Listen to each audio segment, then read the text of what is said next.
the ground in the early morning, I ask myself 3 questions. What am I doing? What's working? And what's not working? Leadership is changing all over the world.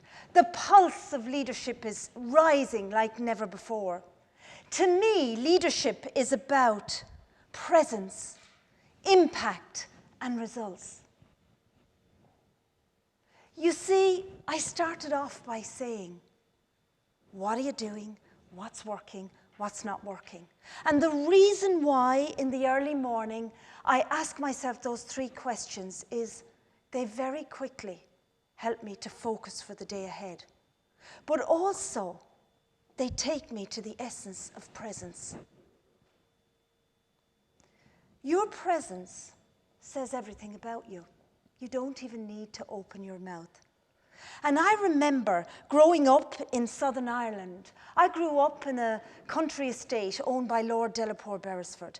And I learned about presence at an early age. I can now, as I look back, even remember at 6 and 7 years of age, I can remember riding my bike through the estate and stopping on the way home from school under the oak tree. And I would sit under the oak tree and something, that presence all around me and within me, something even then as a young child was saying to me, speak. Speak. Speak to the open field. Speak. Just speak. And even then, I realize inside me now, just like something is inside in you, something of a deeper calling was already being born. I didn't know what it was. I was 6 or 7. But even then, so what does your presence say about you? What does the essence of your presence say about you? On a scale of 1 to 10, how approachable are you as a human being?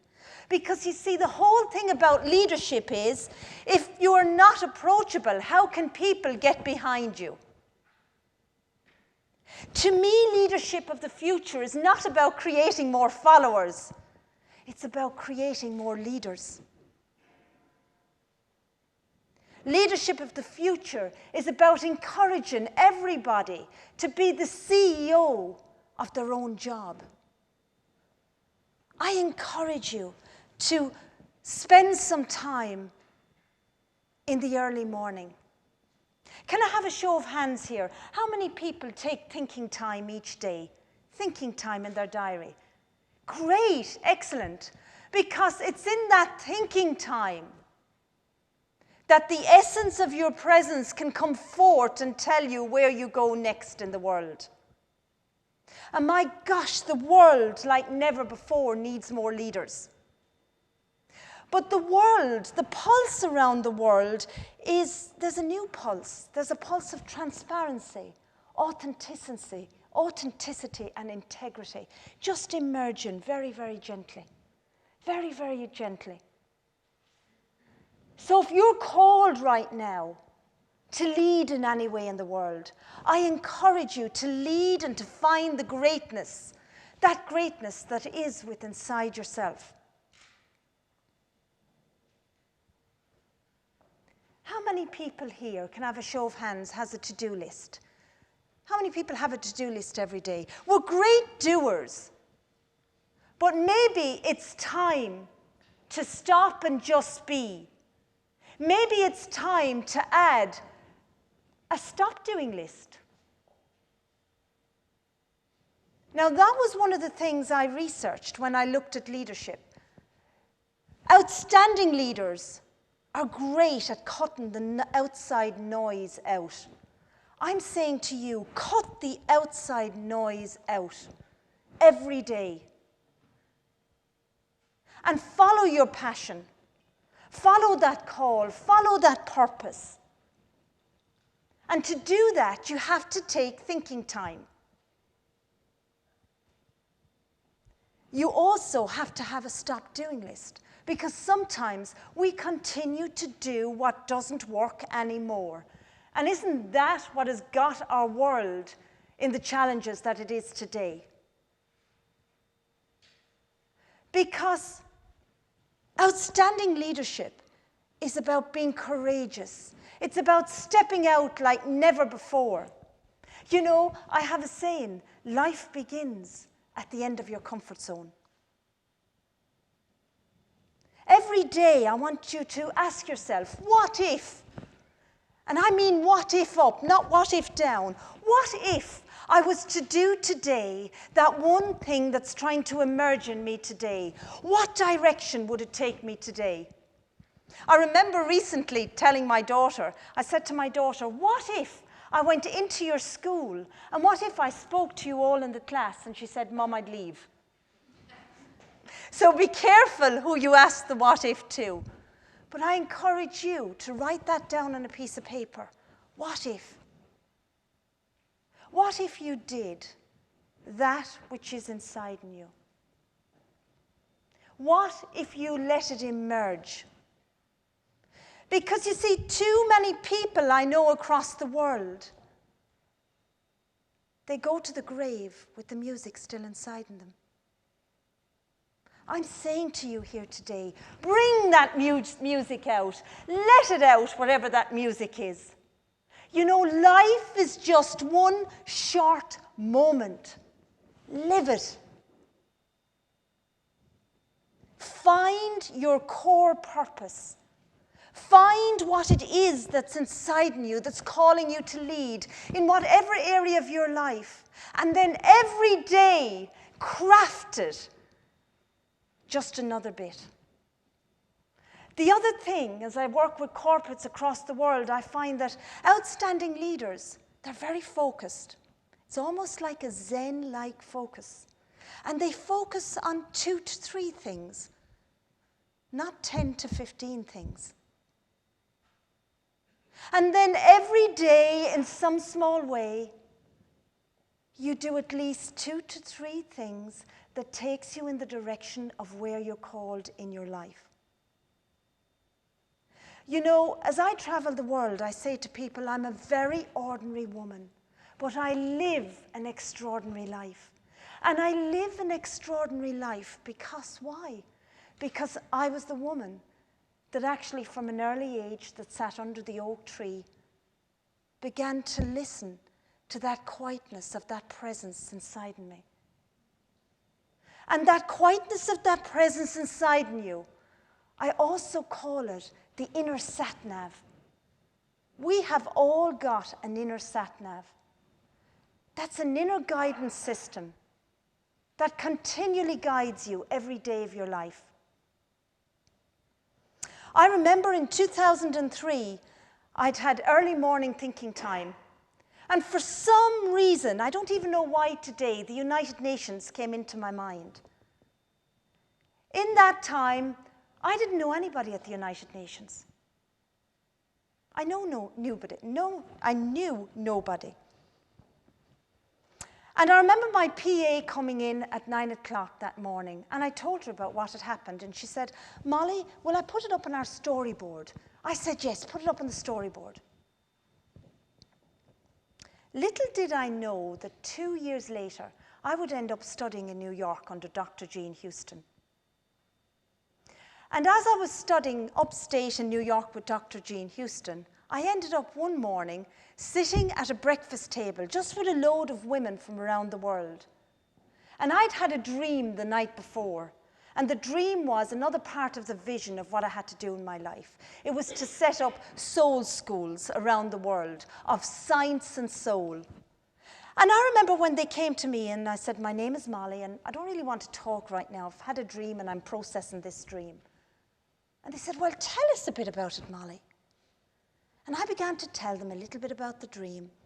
And then when I'd finished, there was a lady across the table, and she put her business card across the table, and she said, I'd like to speak to you. I'm Dr. Annalie the Hyges. I'd like you to come and speak to the United Nations in New York. We're going to be calling all the young world leaders together. So that's why I'm telling you, trust that inner satnav. Listen to it. But sometimes to trust the inner satnav, you have to bypass the mind. And trust whatever that pulse is. And that's what outstanding leaders, again, are very, very good at doing. They're very, very good at trusting the inner satnav. I believe that Richard Branson, within 60 seconds of just shaking hands with someone, he already knows, will they make a good business partner or not? And you think of the Virgin umbrella. There's 300 businesses under that Virgin umbrella. Just 60 seconds. And he already knows whether that person would be a good business partner or not. So how much are you trusting it every day? How are you leading out every day? What does leadership mean to you? As you leave a room, what's your impact? Because you do leave an impact. The resonance of your presence leaves that impact. I learned a lot about being real as a person and real as a leader from my own mother. My father passed over when I was 36 years of age. And my mother, within a few months, had to go into the dentist and had to have all her teeth removed. And then I was a young girl at the time, but I did notice that she only ever wore her teeth for weddings, christenings, and funerals. That was the only time they ever went back in. And I remember as I got to 18 and 19, I said, "Mammy, put your teeth in." And she said those wise words to me. She said, "I don't need my teeth to be real."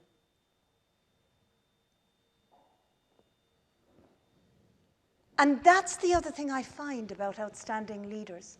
They're easy to be around. Are you easy to be around in the essence of your own presence? Do you show up every day? Or are you just living through the day, not really there? Because, you know, life is a funny thing. Life doesn't give you what you want. Life gives you who and what you are. Who and what are you? What are you becoming? Every day that you spend another day here, what and who are you becoming?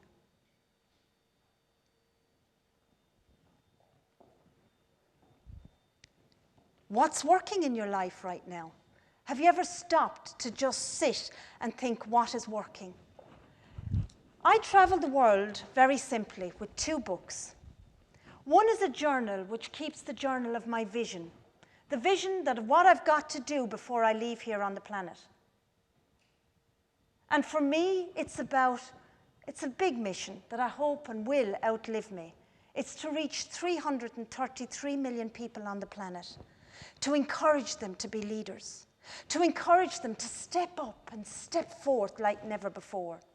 And then the second book that I take everywhere with me, and I've many, many of these books, this is what I call the thinking journal.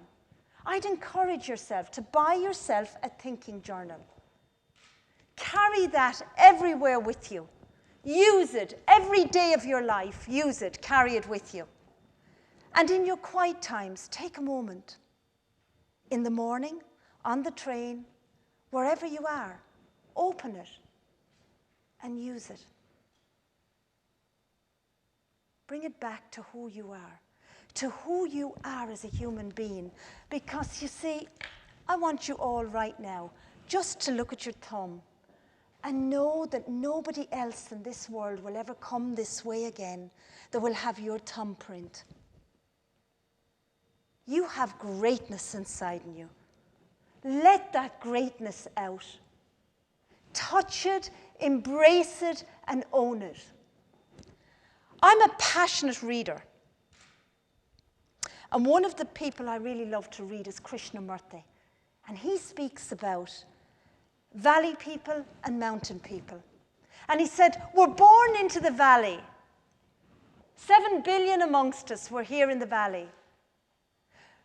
And then as we grow and as we develop, we head for the mountains. There is something inside in us saying, climb, Climb, go for the mountains. But along the way in the valley of life, people say, don't go near those mountains. Not good, don't climb. And that's when some of you put your dreams away. You put the essence of who you are away, the essence of your presence away. But then now and again, that calling emerges again and says, no, climb, climb, head for the mountains.